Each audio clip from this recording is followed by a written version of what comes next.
Let's start with instrument approach types. Instrument approaches need some kind of navigation equipment to help them navigate their course towards the runway. They use a wide range of ground-based or space-based navigation systems to do so.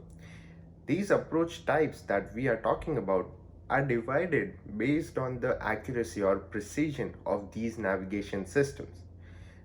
These precision types or the approach types are based on the final approach course guidance.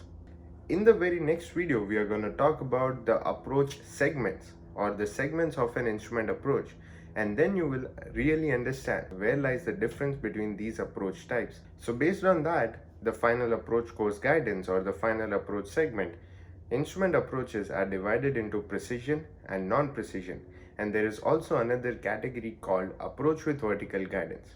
Primarily, there are just two types of instrument approaches, precision and non-precision, but we have APV as well just to distinguish between the features of a non-precision approach and an APV. A precision approach is an approach that provides you vertical guidance and lateral guidance.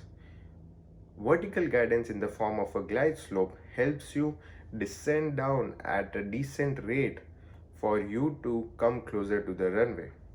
Lateral guidance in the form of a localizer or anything that helps the CDI align with the runway helps the airplane align or the aircraft align with the runway.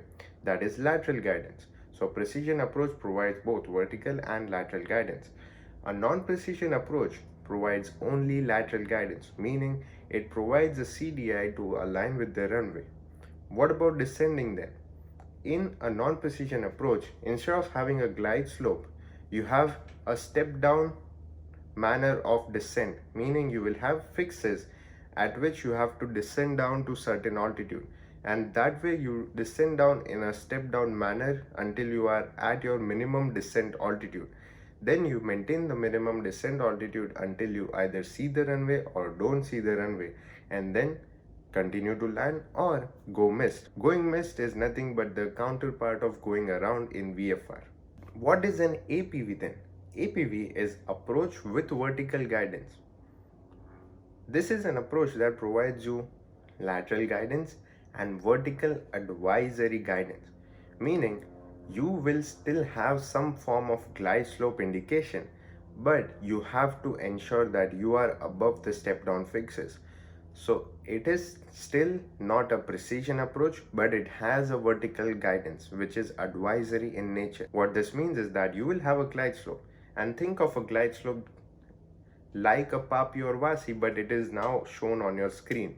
You follow the glide slope, but you have to ensure that you maintain your altitudes above the step down fixed altitudes. APV has advisory vertical guidance, and that is why we distinguish it as a third category, because it is not a precision approach, because it does not meet the International Civil Aviation Organization's standards for a precision approach in terms of accuracy. But it is not a non-precision approach as well, because it does not only give lateral guidance. Hence, there is a third category of approach with vertical guidance. Here is a list of some of the examples of each of these types of approaches. Most of these names might not be familiar right now, and I wouldn't sweat on it. That is because we are going to learn about each of them soon.